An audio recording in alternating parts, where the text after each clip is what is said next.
मेघनाथ मंडल हूँ। संभव है कि आप लोगों ने मेरा नाम नहीं सुना होगा, क्योंकि इतिहास लिखने वालों ने मुझे जानबूझकर हाशिए पर डाल दिया है। लेकिन हमेशा से ऐसा नहीं था। एक समय मैं सामाजिक और राजनीतिक पटल के केंद्र पर था। मैं वंचित वर्ग का बड़ा प्रतिनिधि और डॉक्टर अंबेडकर के साथ प्रभावी नेता था।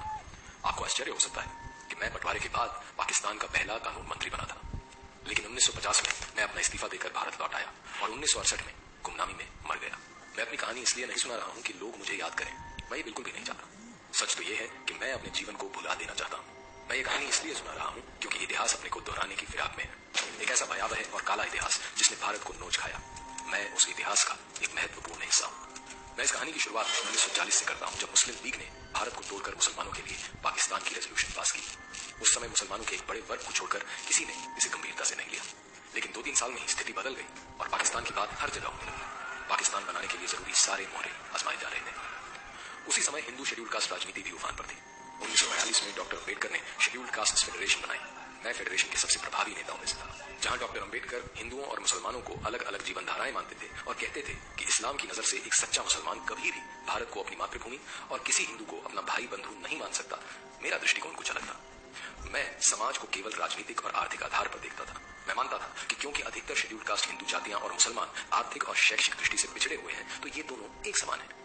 दोनों मिलकर एक राजनीतिक ताकत बन सकते हैं। शायद मेरी इसी सोच को जानकर उसका फायदा मुस्लिम लीग ने उठाया। 1943 में मुस्लिम लीग ने मेरी ओर हाथ बढ़ाया और मैंने अपने सारे एमएलए के साथ लीग का समर्थन कर दिया। मुस्लिम लीग के नेता मुझे आश्वस्त करते रहे कि पाकिस्तान में शेड्यूल कास्ट हिंदुओं को सामान्य से भी ज्यादा अधिकार होंगे। तथापि मैं समझता था कि पाकिस्तान की मांग केवल सौदेबाजी के लिए है। मुसलमान देश को तोड़ने के लिए कभी तैयार नहीं होंगे। इसी सब घटना चक्र में 16 अगस्त 1946 का काला दिन आ पहुंचा, जब मुस्लिम लीग ने कलकत्ता में डायरेक्ट एक्शन किया।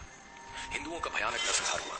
गुस्साए हिंदुओं ने मुझे मुस्लिम लीग से अलग होने को बोला, लेकिन मैंने न केवल समर्थन जारी रखा, मैंने शेड्यूल कास्ट हिंदुओं को दंगों से अलग रहने को बोला। इससे हिंदुओं का नरसंहार आसान हो गया। अक्टूबर में नोवाखाली में डायरेक्ट एक्शन हुआ। मेरी खुद की जाति सहित शेड्यूल कास्ट के हजारों हिंदू मारे गए। हिंदुओं का धर्म परिवर्तन और हिंदू महिलाओं के बलात्कार हुए। इतना ही नहीं, दंगों के बाद मुस्लिम लीग के खिलाफ आए अविश्वास प्रस्ताव को हराने के लिए मैंने समर्थन भी जुटाया। बंगाल जलता रहा, लेकिन मैं मुस्लिम लीग का साथी बना रहा।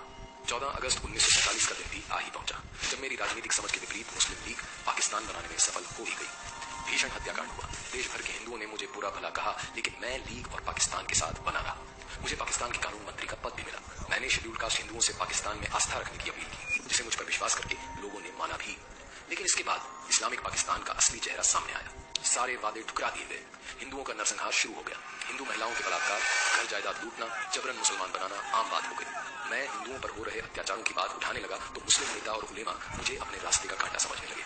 फिर भी मैं पाकिस्तान सरकार को बचाने के लिए झूठे और आधे सच वाले बयान देता रहा। चारों ओर हिंदू मारे जा रहे थे। हिंदू औरतों को पाकिस्तानी फौज और पुलिस रात में अपनी हवस का शिकार बना दी। सबसे बुरा हाल मेरी अपनी जाति का हो रहा था, क्योंकि उन्होंने मुझ पर विश्वास करके आत्मरक्षा का कोई उपाय नहीं किया था। मैं जब गांव के दौरों पर निकलता तो हिंदुओं के कंकालों को कुत्ते और गिद्ध नोचते नजर आते। सिर्फ 10 फरवरी 1950 को ही ढाका में 10,000 हिंदू इसलिए मार दिए गए क्योंकि असेंबली में कुछ हिंदू विधायकों ने वॉकआउट किया। वो सब मेरे सामने ही हुआ। मुझे समझ आ गया कि इस्लामिक पाकिस्तान में हिंदू काफिर जिम्मे से ज्यादा कुछ नहीं है।